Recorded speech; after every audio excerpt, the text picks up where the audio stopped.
Good afternoon. It's just coming up to 24 minutes after 5 o'clock. I'm Nana Akua. This is GB News. We are the People's Channel. It's time now, though, for the great British debate this hour. And I'm asking, should Dame Alison Rose get her big payout after the Farage debanking scandal? Now, the former NatWest boss is up for a payout of worth $2.4 million. That's after she stepped down following a row over the way the bank closed Nigel's accounts. Well, sort of thing, but she sort of broke the banking code as well, so that's sort of what happened there. Dame Alison is also set to benefit from bonuses and share awards, which could push the amount up to nearer 10 million quid, which has been branded as a bit of a sick joke by the former UKIP leader. Yesterday, an independent review revealed that the closure of Farage's account did not follow the bank's policies, but the decision was lawful for predominantly commercial reasons. The GB News presenter described the report as a whitewash. So, for the great British debate this hour, I'm asking, should Dame Alison Rose get a big payout after the Farage debanking scandal? Well, joining me now to discuss, personal finance and credit expert and CEO of Fair Money, Roger Giewolb, also Dennis McShane, former Labour Minister for Europe, Vicky Price, Chief Economic Advisor for the Centre of Economic and Business Research, and Peter Edwards, the former editor for the Labour List. I'm going to start with you, Roger. Should she get this money? And if so, why? I think there are two questions. One is legal and the other is ethical. The legal question is, one would have to see the actual terms of her contract and have all the facts of the case, as the lawyers will, to know whether she's actually breached her employment terms or not. But didn't she break the banking code, though? I mean, surely that would be... She has caused two breaches of the Data Protection Act, and I would think that generally, I was just going on to say, that would be enough to be a breach of any employment contract. The second thing is ethical, and in that respect, I mean, I think that Dame Alison should come out, personally or through her representatives, with an explanation and a statement to us, because we own much of that bank and it's our money, and tell us why she thinks she's justified when she's dropped the bank into such a scandal, receiving such a large payout. I mean, I've had arguments with bosses once or twice in my career. I was even unfairly sacked once, but I'll tell you, I would happily resign from any job by mutual agreement for 10 million quid. Yeah, who wouldn't? Vicky Price. Well, I look at it slightly differently. I'm not an expert. I'm not an employment expert or lawyer. But I think more generally, when you look at this, first of all, it's rather bad for women, because Alison Rose was she was the most senior businesswoman in the city, and it's a shame to lose her. She was also one of the very few CEOs we have in the FTSE 100. The second worry that I have is that it's become so political. The board was quite happy to keep her going, and yet, from what we understand, there was a lot of pressure from Number 10 and elsewhere that she should go. And then suddenly we heard that she was going at the early hours of, I can't remember what it was. Certainly it was after hours. So that's the other issue. Which is really a problem if you're looking at any decisions that could be made, based on this. And really, the most interesting thing for me when you look at what has materialized, yes, of course, the figures are rather large, and that's precisely what's a bit worrying. That what this has exposed is the very large payouts that there are in business and also in the city. And if you look at the actual salaries that people get, given particularly now that we have this cost of living crisis, they're eye-watering. These sums are eye-watering, and they come, of course, after bankers' bonuses have now been de-controlled. So we're now going to have even bigger increases coming in the future.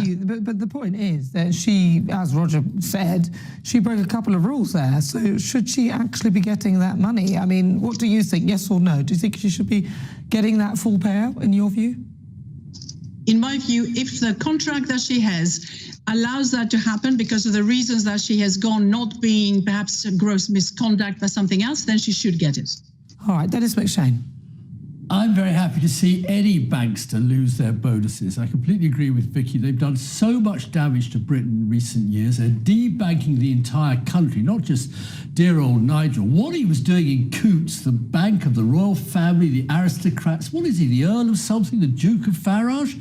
What's that got to do with it? Well, very simply, he runs after all these posh boys who, for various reasons, and then they just treat him with contempt. I have been debanked. I've had 2 accounts closed by high street banks banks, Lloyds and Co-op.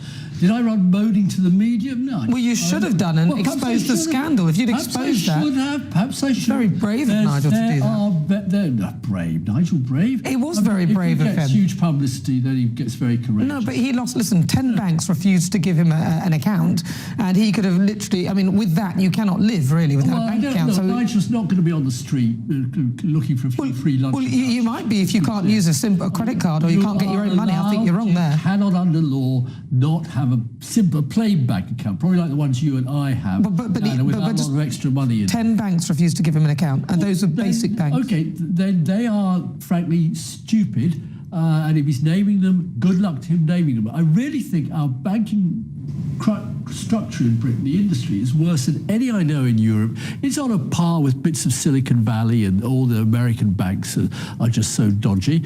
I like Nigel loads, but honestly, Nigel, this isn't the Mount Sinai to die on. Well, he's not dying on the mountain. In fact, he's doing very well off the mountain. Exactly. But I'd like to see more being done. Peter Edwards. Well, I don't think there should be a payout. Dame Alison broke the rules, and we all make mistakes in life, and we have to be frank about that. We all make mistakes, but the bank had an opportunity to correct that mistake in terms of the original BBC story, and it didn't do so immediately. And I think one of the other contributors mentioned politics and party politics. Well, the Information Commissioner is a neutral figure that found the CEO breached data protection rules twice. Then looking at it more broadly in terms of how banks operate, it's said, we don't know, but it's said that Jeremy Hunt, the Chancellor, gave a view of disapproval behind the scenes. My criticism actually wouldn't be that the government took a view in this case. My view would be that over the last decade or more, the government should have been more interventionist in something that's 38% owned by the taxpayer.